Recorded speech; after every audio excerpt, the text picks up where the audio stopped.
ప్రపంచంలోనే అత్యంత శక్తివంతమైన వ్యక్తి ఎవరు అనగానే మనకి గుర్తొచ్చే పేరు అమెరికా అధ్యక్షుడు. కానీ ఆ కుర్చీ వెనుక ఎంతటి ప్రాణాపాయం పొంచి ఉంటుందో మీకు తెలుసా?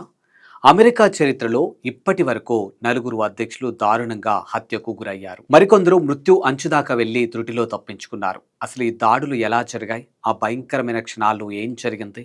ఈరోజు మనం ఈ వీడియోలో అమెరికా అధ్యక్షులపై జరిగినటువంటి ప్రాణాంతక దాడుల పూర్తి వివరాలు చూద్దాం.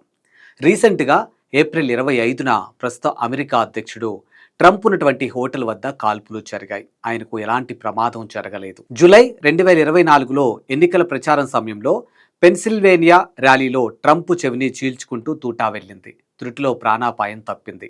ఆ తర్వాత సెప్టెంబర్లో మరోసారి గోల్ఫ్ కోర్సులో ఆయనపై దాడికి ప్రయత్నం జరిగిన భద్రతా దళాలు అడ్డుకున్నాయి.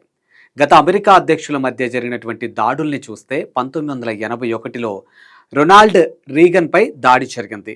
రీగన్ గుండెకు కేవలం 1 ఇంచు దూరంలో తూట ఆగింది. ఆయన ధైర్యం చూసి అమెరికా ఫిదా అయిపోయింది. 1963లో జాన్ ఎఫ్ కన్నెడీ హత్య జరిగింది.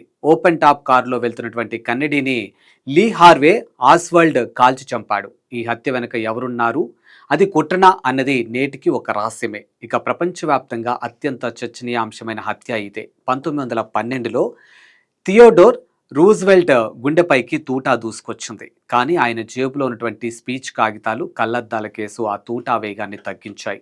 రక్తం కారుతున్నా సరే ఆసుపత్రికి వెళ్లకుండా 90 నిమిషాల పాటు స్పీచ్ ఇచ్చి ప్రపంచాన్ని ఆశ్చర్యపరిచారు రూజ్వెల్ట్. 1901 నాటి అధ్యక్షుడు విలియం మెకెన్లీపై దాడి జరిగింది. ఓ ఎగ్జిబిషన్లో ప్రజలతో కరచాలనం చేస్తుండగా కర్చీఫ్లో గన్ దాచుకున్నటువంటి ఒక వ్యక్తి మెకెన్లీ కడుపులో కాల్చాడు. ఈయన మరణం తర్వాతే అమెరికా అధ్యక్షులకు సీక్రెట్ సర్వీస్ భద్రతను అధికారికంగా కేటాయించారు. 1881లో అమెరికా 20వ అధ్యక్షుడు జేమ్స్ గార్ఫీల్డ్ రైల్వే స్టేషన్లో ఉండగా కాల్పులు జరిగాయి. అయితే ఆయన బుల్లెట్ గాయంతో కాకుండా ఆ బుల్లెట్ను తీయటానికి అప్పటి వైద్యులు మురికి చేతులతో వెతకటం వల్ల ఇన్ఫెక్షన్ సోకి మరణించారు. ఇక అమెరికా చరిత్రలో చీకటి రోజు 1865 ఏప్రిల్ 14న అబ్రహం లింకన్ను కాల్చేశారు. థియేటర్లో నాటకం చూస్తున్నటువంటి లింకన్ను జాన్ విల్కెస్ బూత్ అనే వ్యక్తి లింకన్ తల వెనుక భాగంలో కాల్చాడు. మరుసటి రోజు లింకన్ కన్నుమూశారు. ఈ హత్యకు 9 నెలల ముందే ఒక బుల్లెట్ ఆయన టోపీని చీల్చుకుంటూ వెళ్ళింది. అప్పుడు తప్పించుకున్నటువంటి మృత్యు ఆయన్ని వదలలేదు. 1835లో అమెరికా 7వ అధ్యక్షుడు ఆండ్రూ జాక్సన్ పై రిచర్డ్ లారెన్స్ అనే వ్యక్తి 2 పిస్తళ్లతో కాల్పులు జరిపాడు. కానీ గాలిలో తేమ వల్ల ఆ 2 మిస్ఫైర్ అయ్యాయి. అధికారం ఎంత గొప్పదో దాని వెనుక ఉన్నటువంటి ముప్పు కూడా అంతే భయంకరమైనది. ఈ అధ్యక్షులందరిలో మీకు ఎవరి ధైర్యం గొప్పగా అనిపించిందో కామెంట్ సెక్షన్లో మాకు తెలియచేయండి. ఇలాంటి మోర్ అప్డేట్స్ కోసం చూస్తూనే ఉండండి ప్రగతి మీడియా.